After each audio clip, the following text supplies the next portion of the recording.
Don't move. Let me see it. Don't move, Amy. Let me see it. Okay. Ready? Mm-hmm.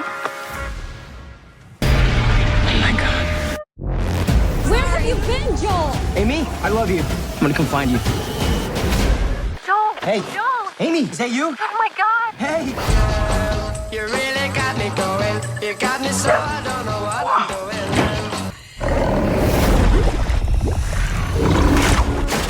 Look out!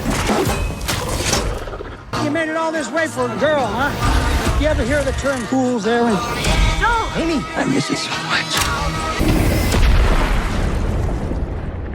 much. The movie starts with an asteroid hurtling straight toward Earth. Countries launch rockets at it, destroying the asteroid and saving humanity. But the chemicals from the rockets fall back to Earth, causing all cold-blooded animals to mutate into aggressive, human-eating monsters. Within a year, these creatures wipe out 95% of the human population. The survivors hide underground to avoid the surface. 7 years later, Joel Dawson lives in a bunker or colony with a team who took him in after his parents died. Joel cooks for the group, but he lacks fighting skills and freezes up in dangerous situations. Everyone in his colony has found a partner, except Joel, who often thinks of his girlfriend, Amy, from whom he was separated during the evacuation. Before they parted, Joel promised to find her someday. Tired of hiding, Joel tells his team he's setting out to find Amy. They inform him that her colony is 85 miles away at Jenner Beach and warn that he may not survive the journey. What? Amy's colony? Joel, you're not actually thinking of going. Tim, just... But you, Joel. Before he leaves, they give him a map and a crossbow, advising him to run from danger rather than fight. Stepping outside, Joel is amazed to see the surface again after 7 years. He checks his map and heads west. As he passes through an abandoned village, a monstrous toad attacks him. Just as the toad pulls him in, a dog appears, bites the toad, and frees Joel. The dog leads him to safety inside an old vehicle, and Joel learns the dog's name is Boy. Grateful, Joel thanks Boy, then falls asleep as night falls. Boy? Is that your name, Boy? Thanks for saving my life, Boy. The next morning, he says goodbye to Boy, but Boy insists on joining him, and Joel welcomes his new companion on the journey. Boy wants to bring his old owner's cloth along, so Joel puts it in his backpack, and they start their journey together. Along the way, Joel picks some berries to eat, but Boy warns him they're poisonous, so Joel decides not to eat them. Later, Joel falls into a hole full of worm monsters called sand gobblers. He panics as they surround him, but suddenly, a man throws him a rope and pulls him out of the nest. The man, Clyde, introduces himself and his adopted daughter, Minnow. Clyde explains that they're heading north to the snow mountains, where the cold keeps most monsters away. Minnow teaches Joel how to use a crossbow, telling him he needs to clear his mind for a perfect shot. They soon encounter a snail monster, but it doesn't attack. Instead, it slides away peacefully. Minnow explains that not all monsters are dangerous. Some are kind, and you can see it in their eyes. But older snails are nice. There can be nice ones?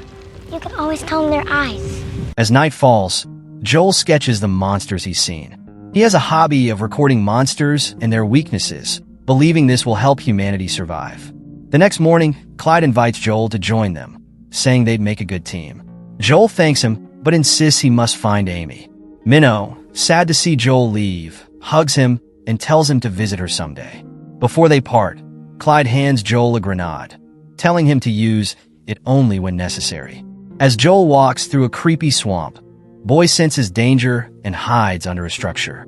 Joel urges him to come out, but suddenly a giant centipede monster appears and attacks Joel. The monster wraps itself around Boy, leaving Joel frozen in fear as memories of his parents' death resurface, paralyzing him. Joel doesn't want the same fate for Boy, so he gets up, grabs his crossbow, and shoots the centipede monster, killing it.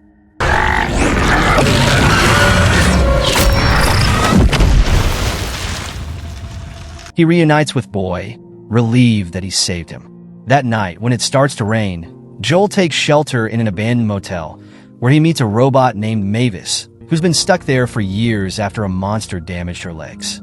Mavis tells Joel she has only 50 minutes of power left before she shuts down. She asks Joel why he's outside his colony, and he replies that he's on a quest to find his girlfriend.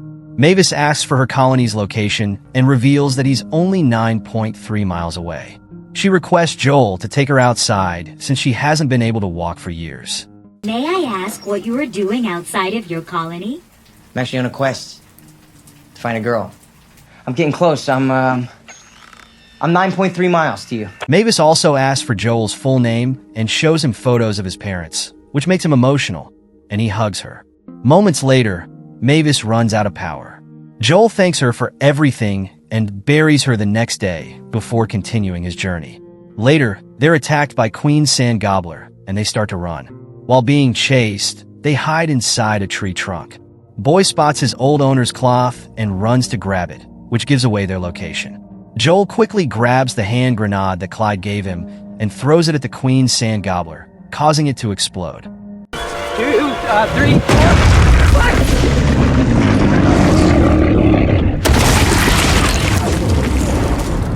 Joel falls into a river and sees Boy holding his owner's cloth on the other side.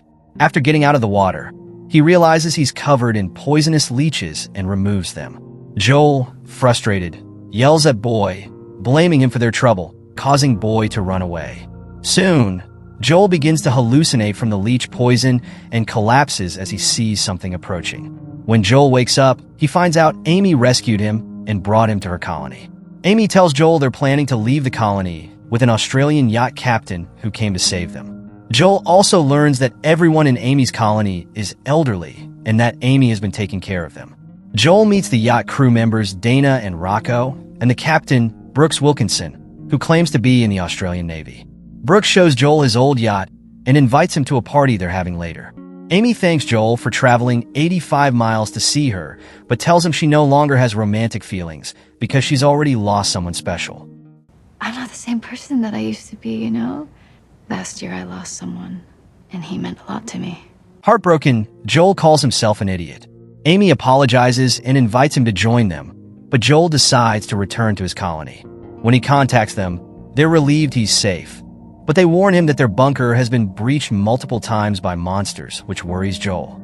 He tells them he's coming back. Meanwhile, Brooks sends Joel berries and beer, and Joel notices a purple berry, realizing it's poisonous. Growing suspicious of Brooks, Joel rushes to warn everyone about the yacht crew.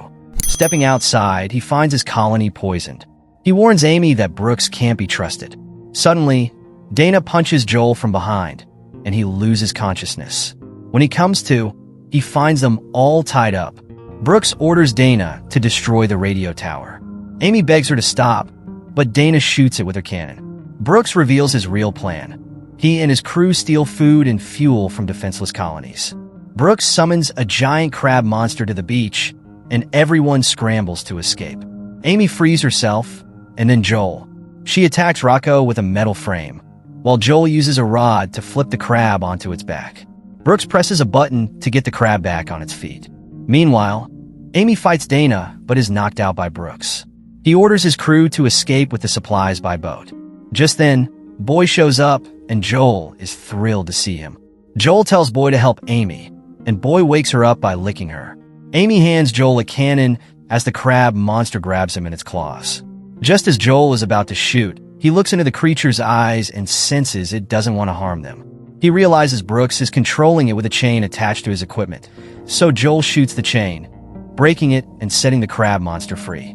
Brooks loses control, and the crab monster, now furious, drops Joel and charges toward Brooks and his yacht for revenge. The creature attacks, devouring Brooks and his crew before destroying the yacht, causing it to sink. Before heading back to his colony, Joel tells Amy they will head north to the Snow Mountains where it's safe. He hands her his survival book, assuring her he can rewrite it from memory. Amy then kisses him, promising to find him, and Joel begins his journey back through the dangerous lands he crossed before. Finally, he reaches his colony, where everyone happily embraces him. Joel then sends a message to all the colonies, sharing his experiences and inspiring others to believe they too can survive on the surface. His courage moves everyone, and his colony leaves their bunker to journey north together, ready to reclaim their world. And that's how the movie ends.